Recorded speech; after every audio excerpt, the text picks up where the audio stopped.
A few weeks after Ben was killed, I made the decision to seek out one individual who I knew could relate with me in my situation.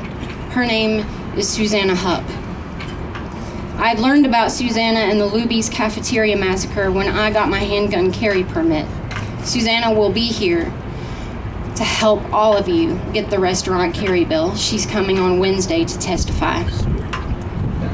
I had to jump through a few hoops and ended up on the phone with this pillar of strength out of Texas. Susanna and I talked about what had happened to me and to her and my wanting to speak out. I told her I was a little afraid of the anti-gun wackadoos and me being out there speaking. After talking with Susanna, I decided that, like her, this is something that I simply had to do.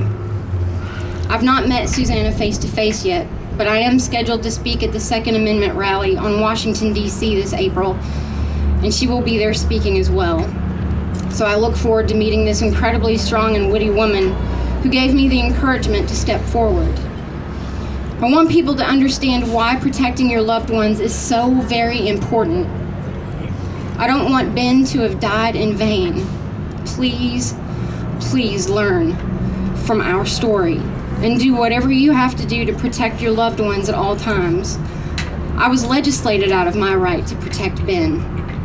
These lawmakers in this country have got to hear from people like you.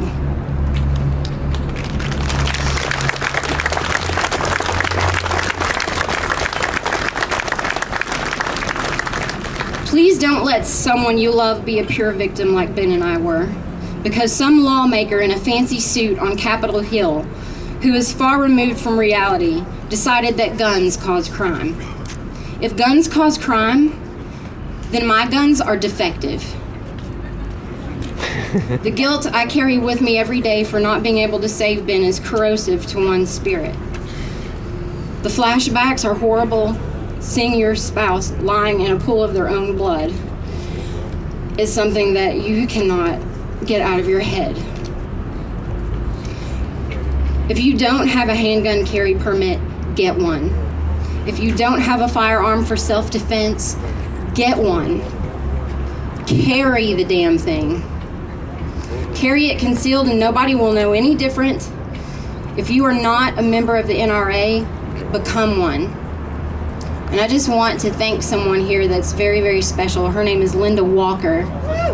She's with Buckeye Firearms Association, and she won like one of the most prestigious awards that the NRA gives. And she was nice enough to let me stay with her last night. I also want to thank the Ohioans for concealed carry. Daniel and Gary have been working with me, and I really appreciate you guys so much. I'm glad that I can help out. And for all you women out there, I just want to say, don't depend on your husbands or your boyfriend or your brother or your daddy to protect you. They may be able to, but what if you have to protect them? I want all the ladies here to really think about your responsibility for your own family. I work with an organization called the Second Amendment Sisters. They're wonderful. They're a national organization. You should get involved with them. They have ladies' day shoots, and it's a lot of fun. If you have a family member or a friend who is scared of guns and frightened to learn, have a serious sit-down talk with them and get them to a good training academy. Make sure that you are trained well so you can survive. If you are ever faced with someone as evil as my husband's murderer, arm yourself with the knowledge that when seconds count, the police are minutes away. I know. I've been there. I can tell you that they will get there in just enough time to put up the crime scene tape and take pictures of your loved one. Look, I respect law enforcement. I love them. They're great guys. They have a hard job, but they cannot be anywhere and everywhere at any time. Nobody can take care of you like you can, and nobody will. I can assure you a police officer that is called to the scene of a crime would much rather find an innocent person with a smoking gun and a dead bad guy than the other way around. Yes, sir.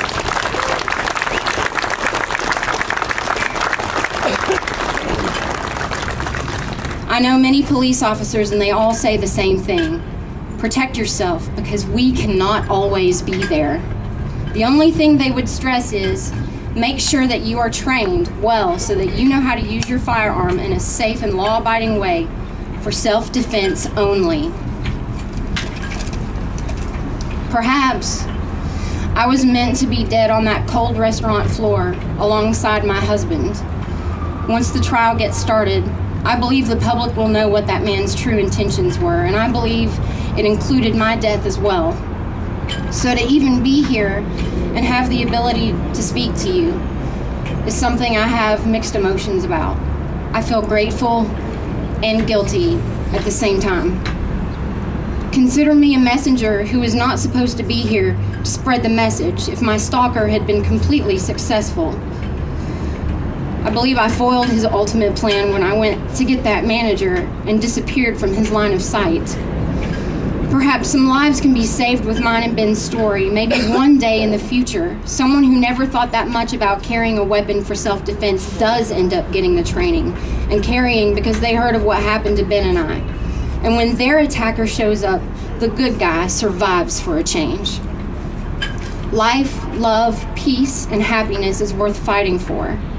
I don't bear my soul here for nothing. I hope you will all tell my story to your friends and family, and maybe Ben can have a hand in keeping you safe. That is what Ben would want. It was because one man loved me with everything that he had that I stand before you today speaking for both of us. I will continue fighting this fight until the day I get to see my husband again. I appreciate the organizers of this event getting me here, and I appreciate all that you do to educate people, and I thank you all for being here and listening. God bless you and be safe.